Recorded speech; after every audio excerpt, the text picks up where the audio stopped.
Assalamualaikum warahmatullahi wabarakatuh.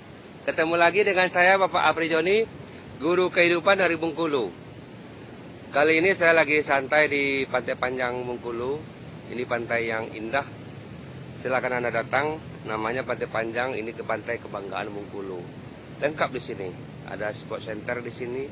Juga ada tempat bermain. Pokoknya lengkap. Ya, silakan datang.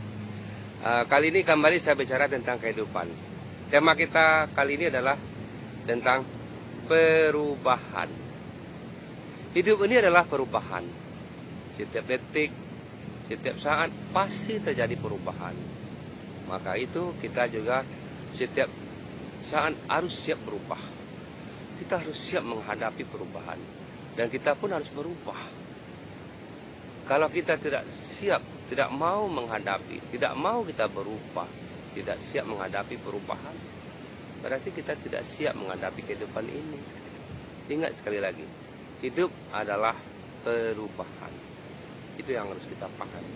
Hidup adalah perubahan. Setiap makhluk hidup itu adalah perubahan. Setiap saat terjadi perubahan dan kita harus siap menghadapinya. Namun kali ini tema saya tentang perubahan adalah tentang perubahan perilaku.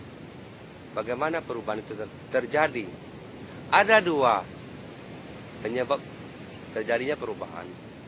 Yang pertama itu namanya kesadaran. Ketika kesadaran tidak muncul, baru terjadi yang kedua, yaitu dipaksa. Dua inilah maka terjadi perubahan.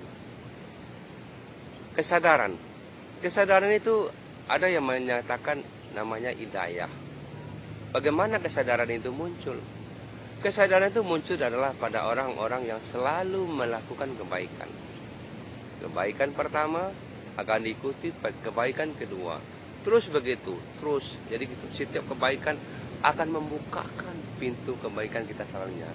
Dan orang-orang seperti ini mudah sekali dibukakan hidayah. Mudah sekali orang ini dibawa pada kebaikan, artinya selalu dibukakan petunjuk yang benar, petunjuk jalan yang benar dalam menghadapi kehidupan. Itu yang namanya hidayah.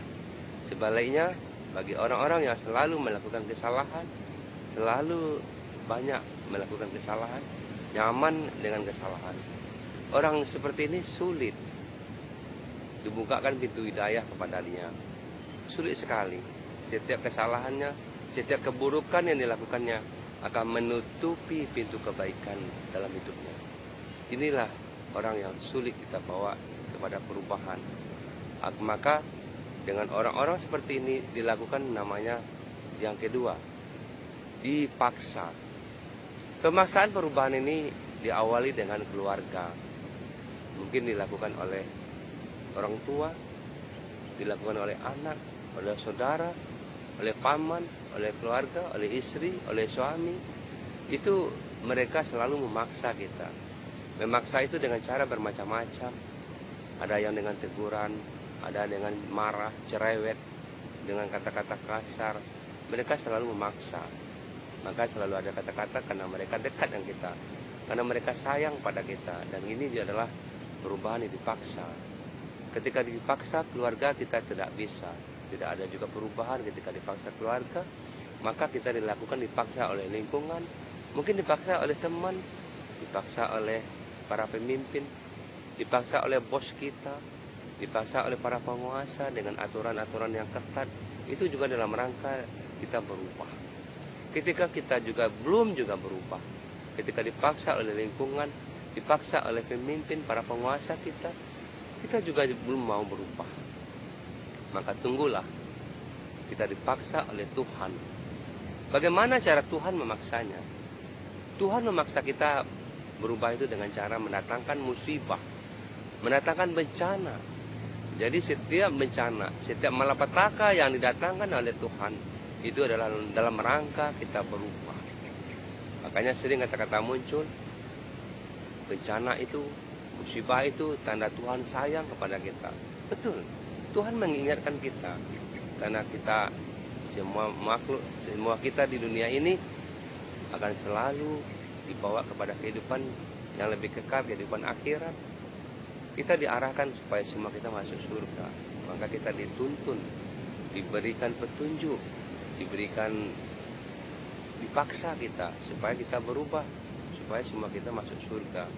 Tetapi kita selalu tidak mau berubah, kita pertahankan kesalahan, kita pertahankan kejahatan kita, berarti kita sendirilah yang memilih didatangkan musibah, masih belum mau berubah. Didatangkan bencana, belum juga mau berubah. Berarti pilihan kita lah.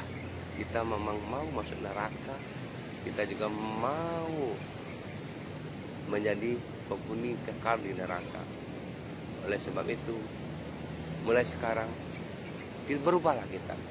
Berubahlah kita menjadi orang yang lebih baik. Jangan sampai Tuhan memaksa kita.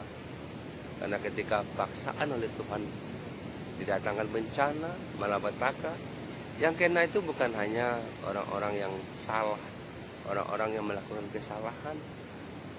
Yang kena juga orang-orang yang baik, orang-orang yang tidak salah juga kena bencana. Jadi kalau terjadi seperti ini, apa yang kita lakukan, Pak? Ya kita sebagai orang-orang yang sudah dibukakan hidayah, ketika kita sudah mampu menjadi orang yang baik, tugas kita selanjutnya adalah mengajak orang lain untuk berbuat baik. Ini kata-kata ini bagus. Saya ulangi, ketika kita sudah mampu menjadi orang yang baik, kita juga tugas kita selanjutnya adalah mengajak orang berbuat baik. Bila perlu kita juga memaksa mereka. Kenapa? Karena ketika kesalahan mereka diazab, dipaksa oleh Tuhan dengan cara bencana, kita juga kena. Semua kita kena. Jadi jangan sampai Tuhan datang, Tuhan memaksanya dengan cara musibah, dengan cara bencana. Karena yang kena bukan hanya dia, kita juga pun kena. Oleh sebab itu, marilah kita selalu budayakan, kita selalu bersikap. Ketika kita melihat ada kesalahan, melihat ada yang buruk, melihat ada kejahatan, kita juga ikut meluruskan. Bila kita pun ikut memaksa supaya mereka juga menjadi orang yang berubah, menjadi lebih baik. Dengan demikian, maka kehidupan kita semua menjadi baik. Maka rahmat dari Tuhan itu pasti datang. Karena kebaikan terlalu banyak yang kita lakukan, yang kita dapatkan, dan kita juga menerima kebaikan dari orang lain. Jadi dari sekarang saya ulangi, perubahan itu ada dua hal penyebabnya. Pertama, kita kesadaran. Yang kedua, dipaksa oleh keluarga, dipaksa oleh teman, dipaksa oleh lingkungan, dipaksa oleh para pemimpin kita. Ketika kita belum mau berubah, maka kita dipaksa oleh Tuhan dengan cara didatangkan bencana. Sebelum bencana datang, marilah kita berubah. Rubahlah perilaku buruk kita selama ini. Apa yang menurut kita nyaman, apa yang menurut kita enak selama ini, kalau itu perilaku buruk, segeralah kita berubah. Karena setiap perubahan itu akan selalu membawa kebaikan. Kebaikan kita pertama akan diikuti kebaikan selanjutnya. Sekian, semoga bermanfaat. Dari saya, Bapak Apri Joni. Assalamualaikum warahmatullahi wabarakatuh. Guru Kehidupan.